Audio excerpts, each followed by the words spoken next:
जय हिंद दोस्तों, उम्मीद है कि आप सभी लोग अच्छे होंगे। चलिए आज की इस वीडियो में हम लोग बात करते हैं उत्तर प्रदेश सरकार द्वारा जीआईसी यानी गवर्नमेंट इंटरमीडिएट कॉलेज में निकाली गई शिक्षक भर्ती के संबंध में। दोस्तों अभी हाल ही में यूपी गवर्नमेंट ने गवर्नमेंट इंटरमीडिएट कॉलेज यानी राजकीय इंटर कॉलेज में शिक्षक यानी लेक्चरर के पदों पर भर्ती करने के लिए विज्ञापन यानी नोटिफिकेशन जारी किया गया है और साथ ही इच्छुक उम्मीदवारों से ऑनलाइन आवेदन पत्र भरने के लिए भी आमंत्रित किया गया है। अगर आप भी उन उम्मीदवारों में से एक हैं जो सरकारी नौकरी के लिए तैयारी कर रहे हैं तथा आपका सपना है गवर्नमेंट कॉलेज में लेक्चरर यानी शिक्षक बनना, तो यह भर्ती आप सभी लोगों के लिए एक सुनहरा मौका लेकर आया है।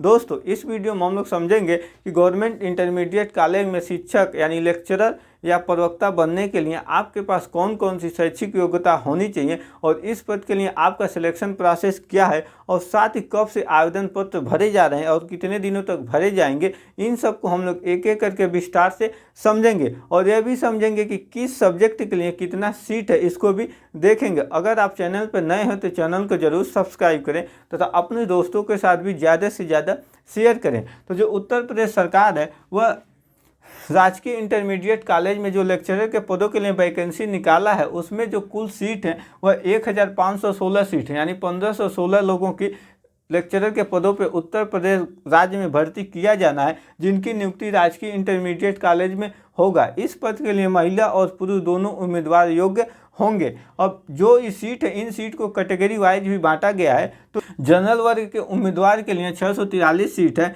ईडब्ल्यूएस के लिए 413 सीट है, ओबीसी के लिए 138 सीट है, एससी के लिए 193 सीट है और एसटी वर्ग के उम्मीदवार के लिए 31 सीट है। और इस पद के लिए आवेदन कौन कर सकता है इसको देखते हैं। यानी शैक्षिक योग्यता होना चाहिए master degree in related subject with BEd, यानी आप जिस सब्जेक्ट से आवेदन करना चाहते हैं उस सब्जेक्ट में आप पोस्ट ग्रेजुएशन यानी स्नातक, एमए, एमएससी, एमटेक ये सब डिग्री आप प्राप्त किए रहेंगे और साथ ही आप बीएड डिग्री हासिल किए रहेंगे, तब जाकर आप इस पद के लिए आवेदन कर सकते हैं। जैसे मान लीजिए आप हिंदी के लिए इंटरमीडिएट कॉलेज में लेक्चरर यानी प्रवक्ता बनना चाहते हैं तो आपको एमए हिंदी से करना होगा। इसी तरह इंग्लिश से चाहते हैं तो आप एमए इंग्लिश से किए रहेंगे और साथ ही बीएड डिग्री प्राप्त किए रहेंगे, तभी इस पद के लिए आवेदन कर सकते हैं। अब हम लोग देखते हैं कि किस सब्जेक्ट में कितने सीट हैं। तो जो इंग्लिश सब्जेक्ट है इसमें कुल 189 सीट हैं और इकोनॉमिक्स में 83 सीट हैं, हिस्ट्री में 78 सीट हैं और उर्दू जो भाषा होता है इसमें 40 सीट हैं, यानी उर्दू के अध्यापक के लिए जो सीट है 40 सीट है। मैथमेटिक्स यानी गणित के लिए 122 सीट है, सिविक्स के लिए 111 सीट है और सोशोलॉजी के लिए 73 सीट है, हिंदी के लिए 171 सीट है और फिजिक्स के लिए 190 सीट है, केमिस्ट्री के लिए 147 है, बायोलॉजी के लिए 145 सीट है और जियोग्राफी के लिए 64 सीट है, संस्कृत के लिए 102 सीट है और साइकोलॉजी के लिए 1 सीट है और क्रिमिनोलॉजी के लिए 1 सीट है। यानी जितने सब्जेक्ट हैं उन सब्जेक्ट का अलग अलग सीट है। अगर आप किसी भी सब्जेक्ट से आवेदन करते हैं, मतलब आप जिस सब्जेक्ट से एमए किए रहेंगे उसी सब्जेक्ट के अध्यापक बनने के लिए आवेदन करेंगे, तो आप इसको भली बात देखिएगा। और साथ ही आप सभी लोग इस भर्ती का जो फुल नोटिफिकेशन है उसको डिस्क्रिप्शन में दिए गए नोटिफिकेशन के लिंक से डाउनलोड कर उसके पीडीएफ को डाउनलोड कर आप सभी इस भर्ती से संबंधित अन्य जानकारी भी ले सकते हैं। अब हम लोग समझेंगे कि इस भर्ती के लिए सिलेक्शन प्रोसेस और कब से आवेदन हो रहे हैं और कितने रुपए शुल्क हैं। दोस्तों इस पद के लिए आपकी जो मिनिमम उम्र है वह 21 साल होनी चाहिए और मैक्सिमम उम्र 40 साल होनी चाहिए।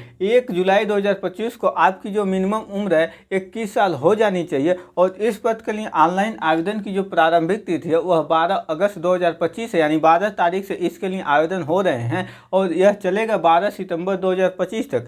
अगर आप आवेदन पत्र सबमिट करते हैं, उस आवेदन पत्र में आपका नाम, एड्रेस वगैरह कुछ भी गलती हो जाती है तो उसके सुधार करने के लिए अलग से डेट दिया गया है जो 19 सितंबर 2025 तक रहेगा। 19 तारीख से पहले आप सभी लोग अपने आवेदन पत्र में हुई त्रुटियों को सुधार सकते हैं। अगर आप इस पद के लिए यानी लेक्चरर पद के लिए आवेदन करते हैं तो आपको आवेदन शुल्क भी जमा करने होंगे जो ऑनलाइन माध्यम से होते हैं, जिसमें जनरल, ईडब्ल्यूएस, ओबीसी वर्ग के कैंडिडेट के लिए 125 रुपये आवेदन शुल्क लगेगा और एससी एसटी के लिए 65 रुपये और जो विकलांग कैंडिडेट हैं उनके लिए आवेदन शुल्क के रूप में 25 रुपये लगेंगे।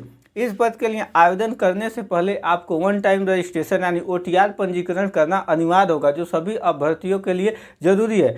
तब जाकर आप इस पद के लिए आवेदन कर पाएंगे। तो ओटीआर रजिस्ट्रेशन हो आप सभी लोग www UPPSC.UP.NIC.in इस वेबसाइट पे जाकर OTR रजिस्ट्रेशन करेंगे। उसके बाद आप सभी लोग इस पद के लिए ऑनलाइन आवेदन पत्र सबमिट करेंगे। अब हम लोग समझते हैं कि मोड ऑफ सिलेक्शन क्या है, यानी लेक्चरर के पदों पे आपकी कैसे नियुक्ति होगी, कैसे सिलेक्शन होगा, आपका चयन कैसे होगा, इसको देखते हैं। तो इसमें मुख्यतः 2 एग्जाम होंगे। पहला जो एग्जाम है प्री एग्जाम है और दूसरा मेंस एग्जाम है। जो प्री एग्जाम है वह ऑब्जेक्टिव टाइप होगा, यानी मल्टीपल चॉइस क्वेश्चन प्रश्न उसमें आएंगे जिसमें आपको सही आंसर को टिक करना होगा।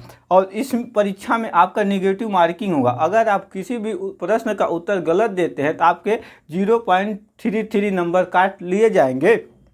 साथ ही जो प्री एग्जाम है यह एग्ज़ाम केवल क्वालिफाई होना चाहिए, यानी आप इस एग्ज़ाम को केवल पास करेंगे, इससे नंबर से कोई नहीं मतलब है। केवल आपको इस एग्ज़ाम को क्वालिफाई करना होगा। क्वालिफाई की जो क्राइटेरिया है जिसमें SC और ST वर्ग के उम्मीदवार के लिए 35% अंक प्राप्त करना अनिवार्य है। इसके अलावा सभी वर्ग के उम्मीदवारों के लिए 40% अंक प्राप्त करना अनिवार्य है। तब जाकर आप जो प्री एग्ज़ाम है इसमें क्वालिफाई होंगे और क्वालिफाई होने के बाद मेंस एग्ज़ाम के लिए आप एलिजिबल हो जाएंगे। जो मुख्य परीक्षा है इसके लिए आपको पुनः आवेदन करना होगा, जिसके लिए आपको समय समय पे ऑफिशियल वेबसाइट पे नोटिफिकेशन देखते रहना है कि कब मेंस एग्जाम के लिए ऑनलाइन आवेदन पत्र भरे जाएंगे। हालांकि जब आप प्री एग्जाम में क्वालिफाई रहेंगे तभी जाकर मेन यानी मुख्य परीक्षा के लिए आवेदन पत्र सबमिट कर सकते हैं। तो आई होप आप सभी को यह वीडियो अच्छे से समझ में आया होगा। मिलेंगे इसी तरह की जॉब रिलेटेड नेक्स्ट वीडियो में। जय हिंद।